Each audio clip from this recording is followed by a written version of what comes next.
Hello, my name is Adam of Snide's Return, and you are listening to the Tale of the Manticore podcast. The following podcast is intended for a mature audience. Listener discretion is advised.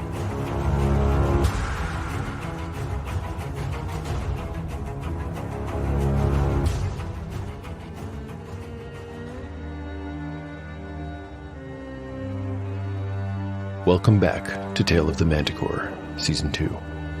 Like the creature from which it takes its name, Tale of the Manticore is a mashup, a crossbreeding between two different species of storytelling. Here you will find the unpredictability of old-school RPG paper and dice games with the storycraft of a dark fantasy novel. No character is sacred, and no character will be spared if the dice decide their fate is at hand. According to lore, the tail of a manticore is barbed with cruel iron spikes. There will be much pain in the days ahead.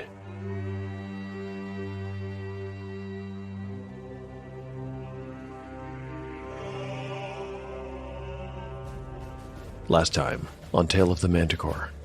In Chapter 5, the party arrives back in Silmoral and heads to their little apartment. Cole is still in bad shape after his fight with the guard dog. Phelan is in a strange situation. He's with the PCs, and although he is not a prisoner, he's not free to leave them either.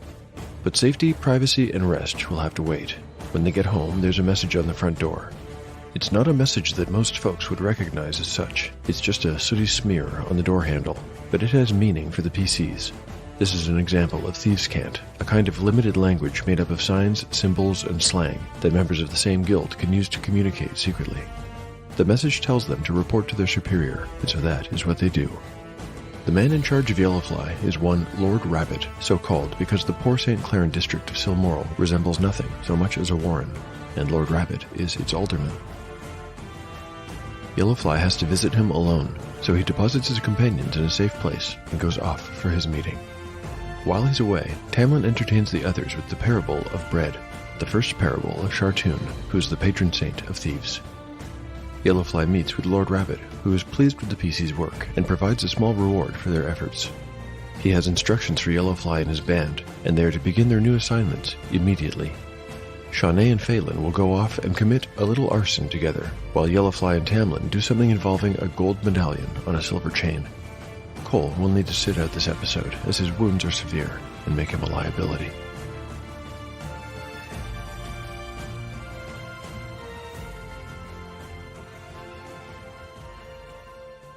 Between the lines. Because this is the second season of Tale of the Manticore, one of my concerns, or maybe it's a worry, is that I'll under-explain how the show works. I'm sure I take most of the mechanics for granted by now, but anyone who starts listening with Season 2 might be left scratching their head over how running a solo game actually works, especially when I don't use any kind of oracle or emulator to determine outcomes. So let's talk about that for a minute.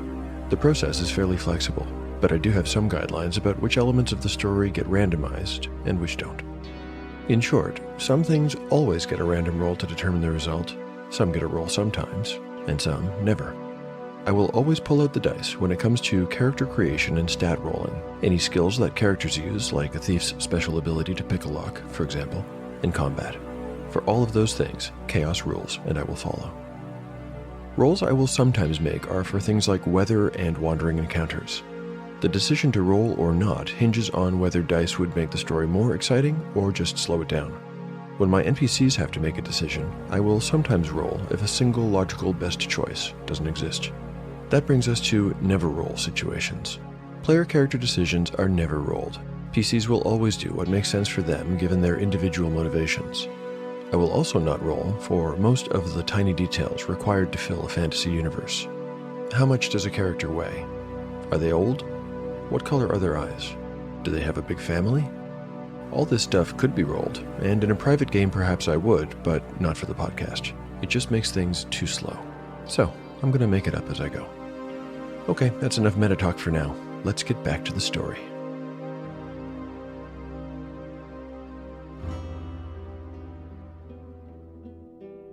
Chapter 6. Part 1. Day 2. Afternoon. Party status. Shawnee. 5 out of 5 hit points. I'm not entirely comfortable holding these. Phelan wore a deep frown of concern. He was referring to the pair of flasks Skillifly had given him before walking off with Tam and Cole and leaving Shawnee as his sole companion. Well, perhaps minder was the better word.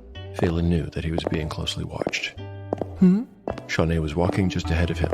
They were in a dim alley where the sounds of the city were muted. Oh, well, you won't need to hold them for long. We're almost there. What exactly did Yellowfly mean when he said that you should get my hands dirty with these? It means what you think it means, love. If you want Yellowfly to trust you, you'll have to have some skin in the game. Same as the rest of us. Isn't it enough that I'm wanted by the City Watch? It's a good start, she laughed. But no, it's not enough. We need to make sure the Winks want you dead too. They walked on in silence for a few more minutes before Shawnee took a left-hand turn and led Phelan to a proper street. Stay close to me and keep your head down. She took him past a farrier's shop, then a carpenter's, and then a place that sold textiles. The street was fairly busy, and the usual sound of folks at work and in conversation filled the air. Up ahead, not too far away, was a small public square. Phelan stiffened when he saw a pair of burly city watch guards stationed there. He was relieved when Shawnee turned into a new alley before they got close. He tried to follow Shawnee's advice and look at his feet, but once, when he looked up, he saw that a number of wanted posters had been pasted to a wall. Phelan was wondering if Shawnee had seen that his face was featured on one of them, when the rogue laughed and looked at him over her shoulder with a smile. Well, it looks like you were telling the truth about that part, at least. Phelan swallowed hard and turned around to look back at the mouth of the alley they had entered. He had a sudden fear that the two guards had spotted him and followed. Phelan really is a wanted criminal in Camertine, and he is very nervous about being out in public. This feeling does not improve when he sees his own face on a wanted poster. I wonder, is there any chance that those two guards saw and recognized him? I think the chances are almost zero, but there is a chance. I'm going to roll a d20. On a 1, he'll be spotted. Rolling. Okay, I got an 18. The guards do not notice him. You know, I think it's high time we learned what this man is in so much trouble over. Maybe I'll just go ahead and roll up his stats too. I have the feeling that Phelan is going to be with the party for a while, and might even join them as a PC. Now, there's a bit of a hitch in the character creation process because I've already described Phelan as very weak physically. He's also going to have to be fairly intelligent. I think I'm going to try something I haven't done before, and that's to roll 3d6 for stats, and then arrange them in the order that makes the most sense given what has already been established for this character. Here are the 6 numbers generated by rolling 3d6 6 times. 9, 14, 10, 8, 14, 13.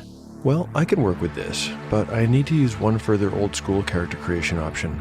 That's to reduce a score by 2 to raise another by 1. I'm going to change that 8 to a 6. I'll add the resulting +1 to the 14 to make an intelligence score of 15. Wisdom gets the 13. The next 14 will be dexterity, and then 9 for constitution, and the remaining 10 for charisma. So that's 6, 15, 13, 14, 9, 10 for strength, intelligence, wisdom, dexterity, constitution, and charisma, respectively.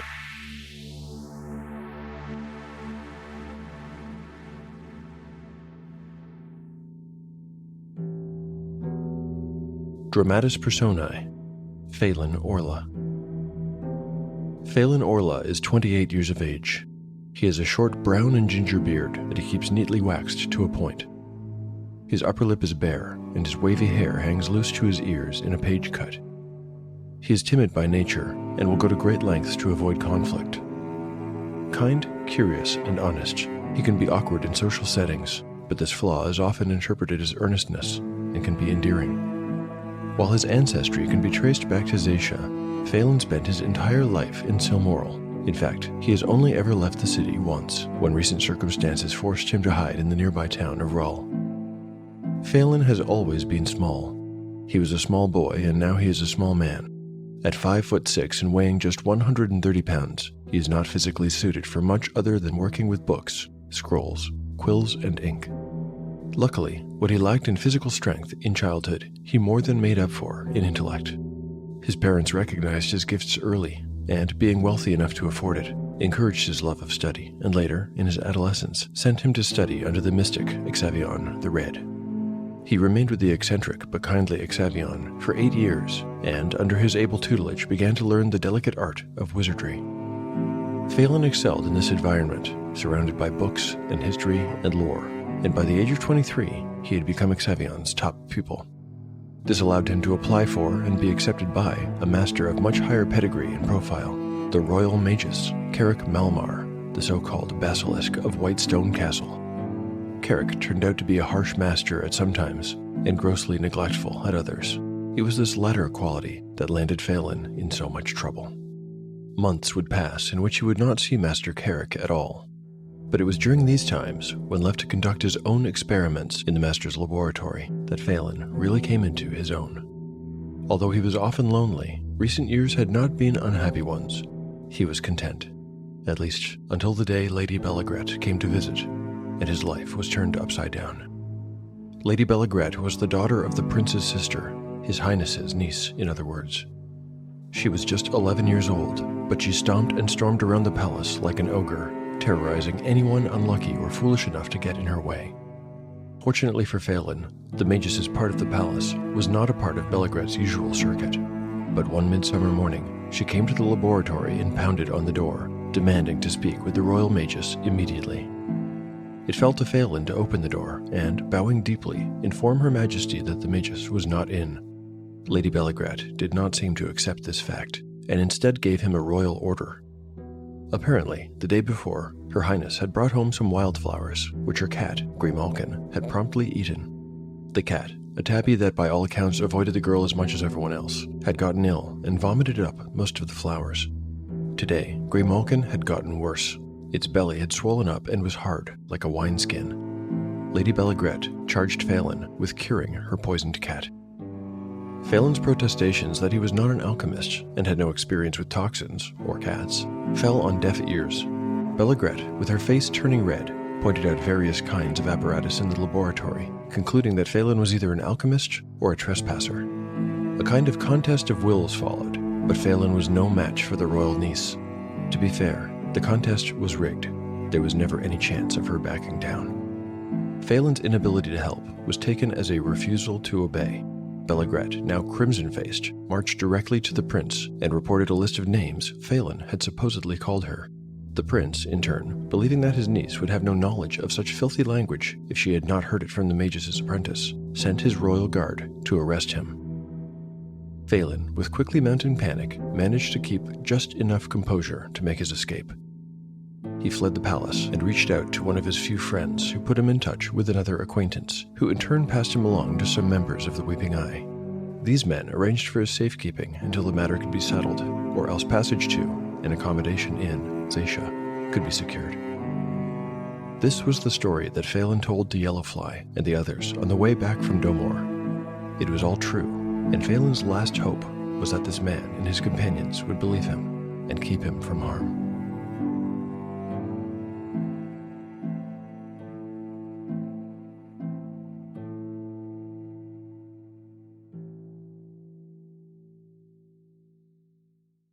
Hello, armchair adventurers. Do you enjoy epic collaborative storytelling with passionate players and intriguing characters? Red Desert Roleplay's ongoing campaign, The Fog of Verilon, brings you both in a unique world where sorcery meets steampunk. Listen as our cast rolls their dice through a world where deadly fog has pushed civilization into floating islands in the sky. A mystery 50 years in the making lures the curious and powerful to an abandoned technological marvel, and political upheaval simmers just under the surface. The Cloud Sea is calling you, armchair adventurers. We hope you'll join us at Red Desert Roleplay.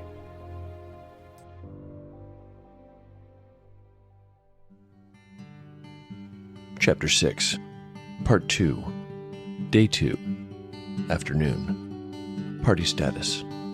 The party status is unchanged. Thus far, they had walked most of the way in single file, with Shawnee in the lead, but now they found themselves on a fairly deserted street and walked side by side. This was less comfortable socially for Phelan, but he had to admit it looked more natural. wanting to say something to break the silence, and being quite bad at small talk, the little man found himself jumping right into deep conversation territory. Shanae, why do you do it? She looked sideways at him. Do what? Live as you do. Why did you join the church? Oh, well, for the same reason you should join, I suppose. Because I had no choice, but also because it was the smart choice and the moral choice. The moral choice? Aren't we about to... Look, perhaps it's best if I just say this now. I'm not certain I can go through with this. People could get hurt. People can always get hurt, but don't worry. There are no people where we're going. Well, you can't know that for certain. Someone might get hurt. I have already agreed with you. Well now, how can that be moral? Suppose someone is hurt. Killed even. Someone completely innocent. Exactly. Phelan gingerly adjusted his shoulder bag, too aware of its deadly contents. Alchemist's fire was a special kind of oil that burned hotter and longer than regular oil and ignited when exposed to air. He could hear the pair of deadly flasks sloshing a little with each step he took, and while they were made of thick glass, the necks of the bottles were, by design, long and thin, easily broken. This distinct design is how Phelan had instantly identified them when Yellowfly put them in his hands less than an hour ago. He had wrapped the two bombs in cloth, but all the same, he felt uneasy. Well, what if striking this blow against the weeping eye hurts them enough that it saves the lives of a dozen church members? I take your point, but the church members are not innocents. They are thieves and killers. What of it? Well, I'm still not certain I understand how being a member of a thieves' guild can be, as you put it, the moral choice. By now, they had left the area of Silmoral, known as the Warren, and had entered a slightly nicer part of the city. It was called the Cobbles, as it had been one of the earliest parts of the city to get cobblestone roads. Most of Silmoral was paved now, but the name of the area had been cemented in the minds of the townsfolk for generations. To their left was a large stone building that Shanae knew was the headquarters of the Merchants Guild. Its large double doors were flanked by decorative pillars that some clever sculptor had designed so that it looked like snakes coiled about them, with the tails on top and the heads resting on the stone step facing the portal. In nature, Shanae said, serpents eat mice. They keep the mice population from growing too large, you see. I sense a metaphor coming. The snakes represent... The wealthy merchants and nobles of Silmoral, of course. I think I follow. Are we the mice who are clever enough to steal from their nests while they're off hunting, then? No, we are the hawk that eats the snake. Phelan snorted out a quick burst of laughter. Quite right. Shanae, you do realize that hawks eat as many mice as they do snakes, yes? Shanae frowned. Do they? She shrugged. Well, it's all one. Ah, look. There is our target. Of the two teams, Shanae and Phelan have the easier task. Still, success is not guaranteed. Not at all. There are a number of things that might go wrong. Furthermore, getting this job done right is important. If this team fails, Yellowfly and Tamlin's job will become that much harder. But I don't want to get ahead of myself. Let's deal with the here and now and consider some things that might impede Shanae and Phelan. First and most obvious is the weather. We know it rained heavily the night before. I wonder, have those rain clouds passed by? In Tale of the Manticore, I usually determine weather by DM Fiat. I just pick something that adds the right tone to a particular scene. But when the weather matters, like during a hex crawl or, say, when you're trying to set fire to a building, I use another system. It's simple. I roll a d20. The higher the number, the more favorable the weather. In this case, a 1 would be a downpour, a sudden repeat of last night's storm. A 2 or a 3 would still mean some rain. Here's the roll. I've rolled a 14. The morning sky was cloudy, but by now, those clouds have parted, exposing swaths of clear blue sky and resolving into a beautiful, sunny day.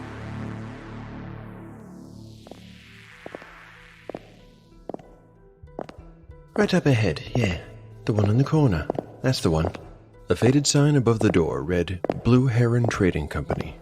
Besides the large single door, the front of the warehouse was featureless.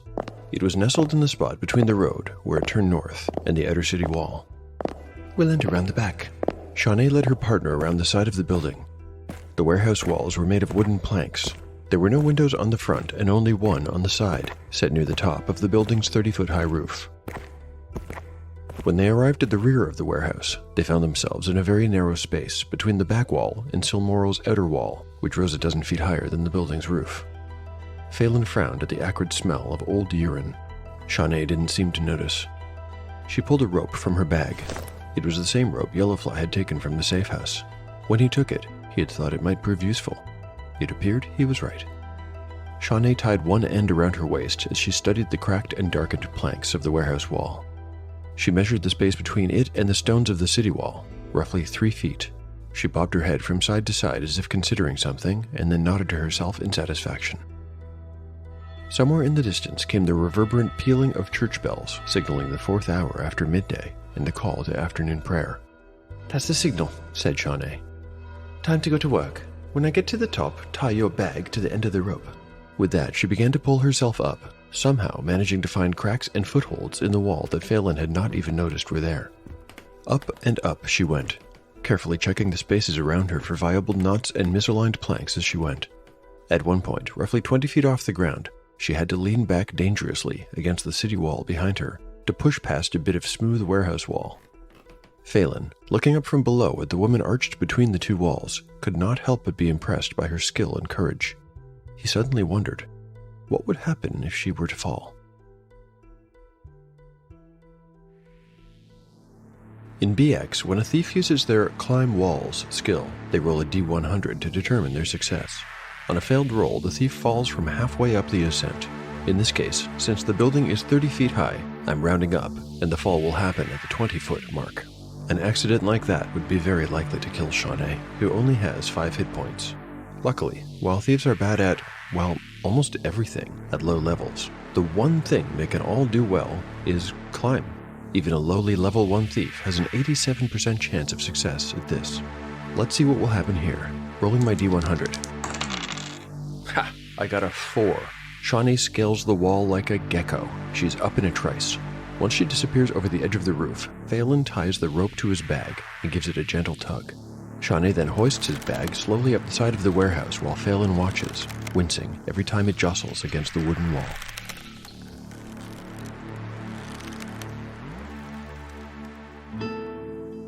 Chapter 6, Part 3, Day 2, 4 o'clock. Party status. Yellowfly, 8 out of 8 hit points. Tamlin, 5 out of 5. Cole, sitting out this episode.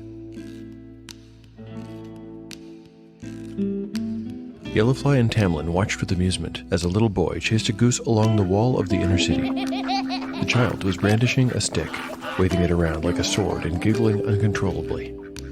"Oh, to be that young again," said Yellowfly. From a distance, somewhere southwest of them, the bells of the great cathedral rang out. The sound bounced back and forth through the maze of Silmaril's many shops and homes and other buildings, filling the entire city. Still watching the boy and wearing a wistful smile, Yellowfly continued, Well, it's time for us to go to work." He and Tamlin were wearing the uniform of the city guard, a green and black tabard over a suit of boiled leather armor. They approached the city's gate. It was called Thury's Gate, named after the regent who had ruled Silmaril after the disappearance of the bizarre King Ildris long, long ago. The two men stationed there stepped to the side without so much as a second look. The guard was large and often traded members with the army, so anonymity was a near sure thing, especially when their faces were partially concealed by half-helms. Furthermore, these uniforms were not forgeries or reproductions. They were actual uniforms, borrowed by Lord Rabbit temporarily and given to Yellowfly for this exact purpose.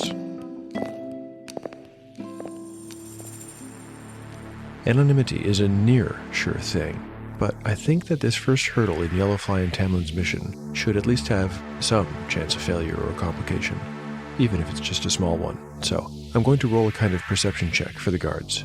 It'll be at the maximum difficulty. Each guard will roll a d20, and on a 1, they will notice something amiss.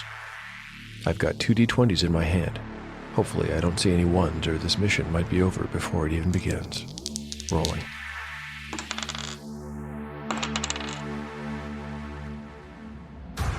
Thank you for listening to Tale of the Manticore. If you've enjoyed the show and would like to help to support it, there are 5 ways to do so. You can recommend the show online or to friends. You can like and retweet episode announcements on Twitter. You can purchase One Shot in the Dark or pick up Encyclopedia Manticorica on Drive-Thru-RPG. And finally, you can rate or review the show on your podcatcher of choice. A quick reminder that Tale of the Manticore is now available on Amazon Music. As you know, I like to share your generous reviews. This one is from Apple Podcasts and was posted by Taco Force 9. Taco Force 9 writes, I thought that OSR gameplay just didn't work for audio formats. Boy, has this show proved me wrong. This has captured the old-school dramatic gameplay that eludes modern D&D games. Someone might be turned off by the delivery of the combat sequences at first, but it really drives the stakes later on, and you'll be on the edge of your seat wondering if the PCs are going to make it or not. The last arc had some rather big combats, and I thought it was handled gracefully, and the carnage of the situation really sung.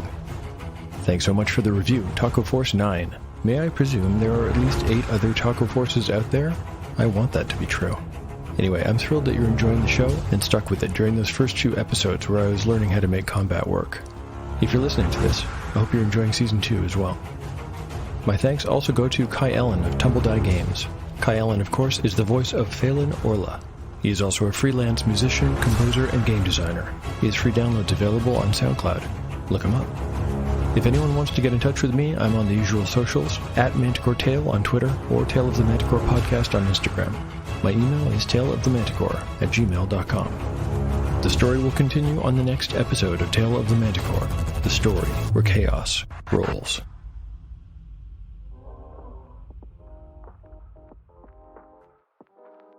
Hello, folks, and welcome to the promo of Role-Playing as Smart People, the podcast that focuses on all things tabletop, from RPG design, GMing, and casual nerd talk about all the games we love and hate. What you can expect from the podcast is professionalism, leave it in, genuine conversation. I can't cast magic for real. I don't know what it means to have, 160 IQ and have gone to a wizard school. Hard-hitting topics. If you had to kill a puppy every time your game was sold, God, would you continue killing puppies? Professionalism at its finest. Who am I kidding? We're just a bunch of guys who love RPGs and love to talk about them at any chance. You can find us wherever podcasts are found. Just search Role-Playing as Smart People on the Podbean, Spotify, iTunes, and pretty much everywhere else. See you soon!